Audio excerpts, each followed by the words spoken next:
So does keeping continual tension on the muscle throughout the entire set give you a stronger muscle building stimulus? If you want to maximize muscle growth, then the truth is that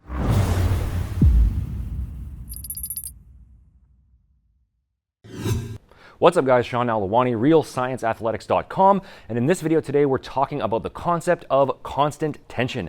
This is a term that you'll hear a lot in bodybuilding circles, which is the idea that in order to stimulate maximum muscle growth, you need to keep the muscle under, as the name says, constant tension throughout the entire set. So instead of lifting and lowering the weight all the way through the fullest range of motion possible, instead you're going to stop a bit short at the top or bottom end of the lift, or both, so that there's no point of rest and so that the tension stays on the muscle at all times. For example, let's say on a chest press or a shoulder press, you might stop a few inches short of lockout rather than pressing all the way through. Or on a leg press, you might leave a few inches at the top of each rep to prevent the quads from resting. Or maybe on a free weight biceps curl, you don't let your arms fully straighten at the bottom and you stop a bit short to keep that full tension on the biceps. You get the general idea here.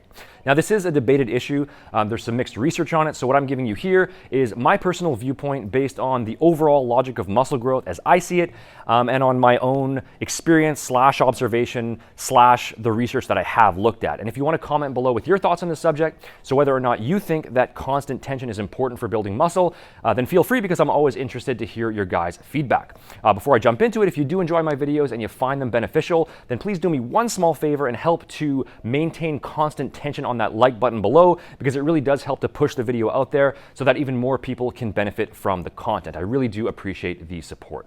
So what I would say, first and foremost, okay, constant tension versus non-constant tension completely aside, what truly matters when it comes to stimulating hypertrophy, the most important factor above everything else, is the simple fact that you are training your muscles close to or all the way up to their maximum strength capacity on each set. In other words, it's the simple fact that you're training hard and getting close to the point of muscular failure. Regardless of the specific lifting style that you use to get to that point, as long as you ultimately do get yourself to the point in the set where you're on those last few reps and you're exerting yourself against the weight with maximum force, and the muscle is being challenged close to the point of failure, that is what ultimately stimulates muscle growth. And I would say to aim for at least 3 reps short of failure as a minimum if you want to make significant gains, and ideally 1 to 2 reps short on the bulk of your sets, and then you can also mix in some sets all the way to complete failure here and there as well. So whether you get yourself close to failure using constant tension reps or just regular reps where the tension might leave the muscle momentarily at certain points in the range, or maybe the tension doesn't completely leave but it just decreases, that is not going to make a noticeable difference to your bottom line muscle gains in the long run. As long as you perform a high enough volume of total reps that are done close to failure, and you're slowly adding more weight to the bar over time, or just using other methods of progressive overload, your body is going to have no choice but to adapt further and further, and you're going to continually build new muscle mass in response to that stress. If you strip away everything, gaining muscle ultimately boils down to training close to failure and then continually challenging your muscles with a higher and higher workload over time. So what is the actual difference between using constant tension reps versus non-constant tension reps? The difference is that when you do an exercise in that constant tension style, because the muscle never has any chance at all to rest, it doesn't get that momentary release at the top or bottom of each rep, that's going to cause a greater pooling of blood and metabolic waste products in the muscle. And what that does is it makes a given load more challenging. And so you'll end up reaching muscular failure using a lighter weight. Okay, assuming you're not cutting down the range of motion significantly and you're not just doing a bunch of half reps or quarter reps. I'm just talking about a very small reduction to prevent the muscle from resting. And if you think about it, it's actually the same general concept as blood flow restriction training, where you're physically wrapping bands around your arms or your legs to trap that blood and those metabolites inside the muscle. And what happens when you do BFR training? Okay, you're able to lift a lot less weight, and the research shows that even going as low as 20 to 30% of your 1 rep max, that produces the same amount of net muscle growth in comparison to regular heavy sets. As long as, again, the key factor, which is that you train close to failure. With BFR training, that feeling of tension on the muscle, the pump, the burn, all of that is absolutely insane if you've ever tried it. It burns! Oh! Oh! Oh!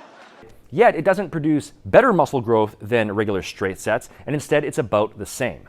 So what you could say is that constant tension training is basically like a middle ground between regular non-constant tension reps and blood flow restriction training. It's kind of in between. Okay, you're adjusting the way that you perform the exercise in order to make a given load more challenging, and that causes you to reach failure more easily with lighter loads. Again, assuming you're only shortening the range slightly.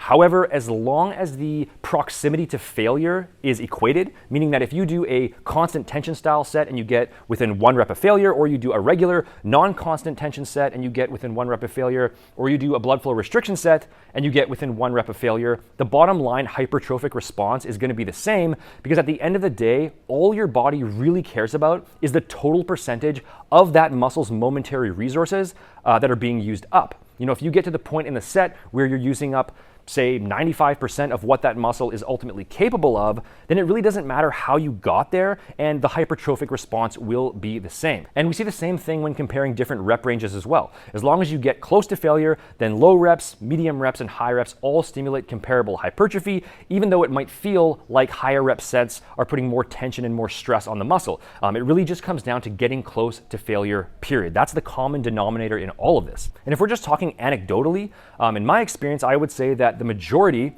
not all, okay, I know you can find exceptions here, but I would say the majority of big, strong, natural lifters that I've observed over the past 20 years or so, including myself when I was at my biggest and strongest maybe 10 years ago, constant tension is not something that these guys are sitting around worrying about. They're training hard, they're doing basic compound lifts with proper form and focusing on progressive overload, and if the tension on the muscle happens to decrease for a brief moment at some point in the range, it's not some sort of limiting factor.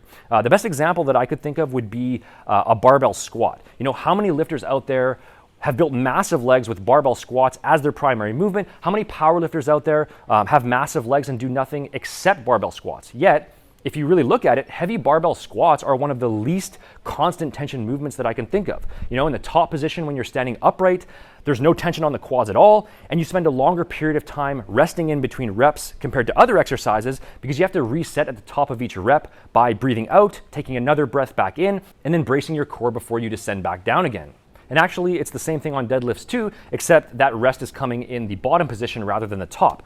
On a barbell or dumbbell press, once your arms are straight out in front of you, your pecs are not working significantly anymore because gravity is pulling the weight straight down, whereas the pecs exert their force in an arcing motion. On a pull-up, if you descend down all the way into a dead hang, then your lats are going to be much less active in that position.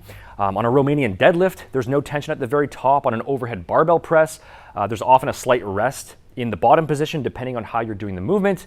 Another example would be a Pendlay row, where the bar rests on the ground in between reps. These are just a few examples, yet how many guys out there have built strong, muscular, jacked physiques using these basic lifts as their bread and butter? A lot. And from what I've observed, most of the people who use this constant tension style for whatever reason, they tend to be enhanced bodybuilders. I don't know exactly why that is, but if you look at the way a lot of pro bodybuilders train, they very often do this constant tension style. And then people see that and they think, well, this guy is massive and ripped and he performs his reps in this style, so I guess that's the best way to do it, without realizing that someone who is using performance enhancing drugs and also has top tier genetics, they're basically going to grow insanely well no matter what they do. It's not directly because of the fact that they're training in this constant tension style.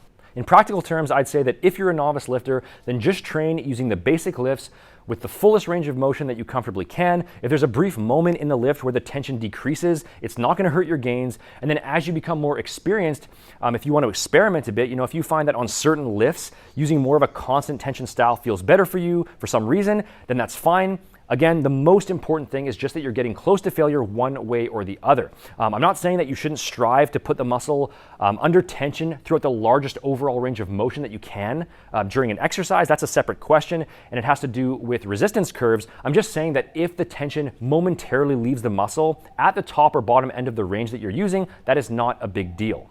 The one potential benefit of constant tension training, I would say, is that it might lessen the stress on your joints since it allows you to get close to failure using a lighter weight. So maybe if you have, let's say, some shoulder discomfort on chest presses and you find that by lightening the weight a bit and using a more constant tension style where you don't press all the way up, maybe you stop a few inches short, then that's fine. That might be a perfectly valid approach for you. Or if you have lower back discomfort, maybe on a leg press, you stop several inches short of lockout. That's going to help you reach failure in your quads, but while using less of an overall load. Or maybe if you have elbow discomfort on a biceps curl, maybe you drop the weight down and you cut out a couple inches from the top or bottom end of the range to lessen that stress on the elbow. As far as I can see, that would be the main practical application when it comes to constant tension training, just like with blood flow restriction training. It's a way to get the same net training effect, but with less weight if you need to use less weight for some reason, or if you just really want to. If you really prefer constant tension style training for some reason, that's fine too. But as far as bottom line muscle growth is concerned, whether you use constant tension training or not, it's not going to noticeably change your gains, all else equal. And if you want to grab a free step-by-step training program from me that you can use to gain muscle optimally with all of the exercises, sets, and reps mapped out, then you can visit seannell.com/custom, fill out the form on that page, and I'll send you back a custom workout and nutrition plan that you can follow based on your goals and your current condition. You can click up here for that or use the link in the description box below. On the supplementation side of things, you can also visit realscienceathletics.com to check out my science-based, no BS supplements that I personally formulated to help fully streamline your program and maximize your muscle building and fat burning results. And you can use coupon code YouTube15 to save 15% off your entire first order. You can also follow me over on Instagram for more tips. And as always, make sure to hit that like button, leave a comment, and subscribe below if you haven't already in order to stay up to date on future videos. Thanks for watching, guys, and I'll see you in the next one.